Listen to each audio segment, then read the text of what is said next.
Thank you, Deputy Speaker. While I'm delighted to make my contribution to this debate, I just can't let the comments from the member for Capricornia go unanswered.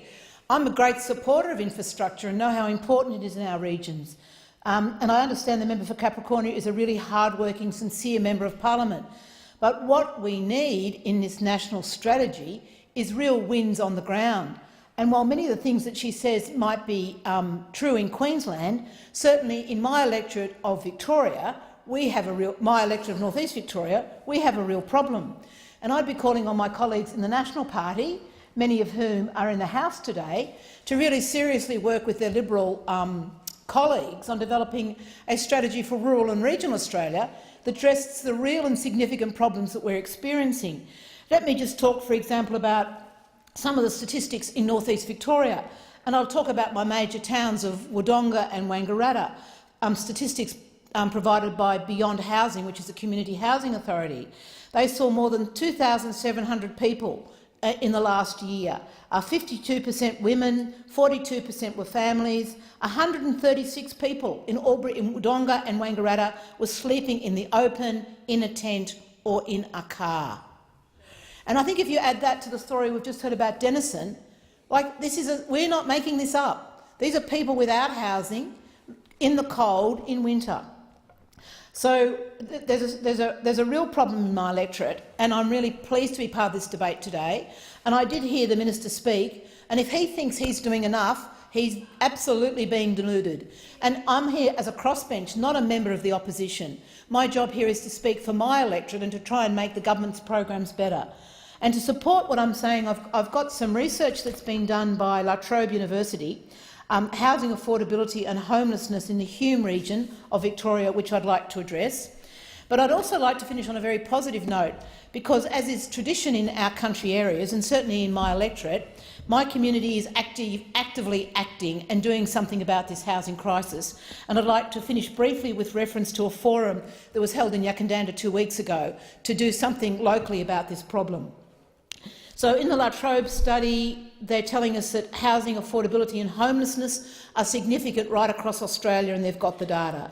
They say housing issues affect the population as a whole, and we've heard the story about that. We've heard that homelessness is a complex, and it's not solely related to housing, but it's the lack of access to suitable forms of housing, transport, income and wellness in yourself.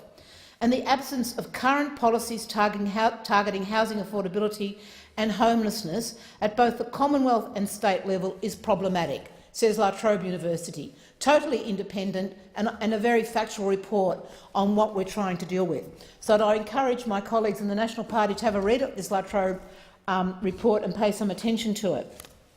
So we've got a significant problem, and it doesn't only come out in the housing organisations, all the service organisations that try and support people, either in emergency food, in travel, in trying to get to a doctor, and in the counselling that goes with it, are all coming to my office and saying things are not working out well.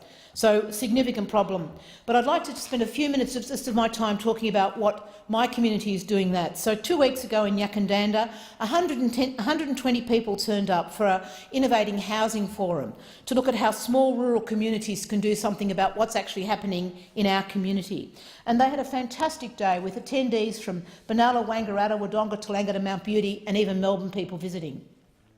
So not only did we hear about ideas about the role of local government and about design, we also talked about the role of the health service providers. Annette Nuck, who's the CEO of Yackandandah Health, told the audience of the radical ideas that the aged care and health facilities are planning for Yackandandah.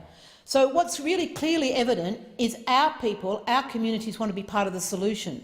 They have ideas about what will work for them. They want to be part of the answer, not just a top-down government telling us what to do. Really and truly we could involve our communities, and particularly our regional communities are so keen to make sure that not only the homelessness problems are addressed, but in our old age we've got housing that actually works to our needs and works to the long-term survival and sustainability of our country towns. So The final thing I want to say about the housing stuff, and to the minister present, is this just not a government solution by itself. You've actually got to work with communities, with local government and with the housing authorities.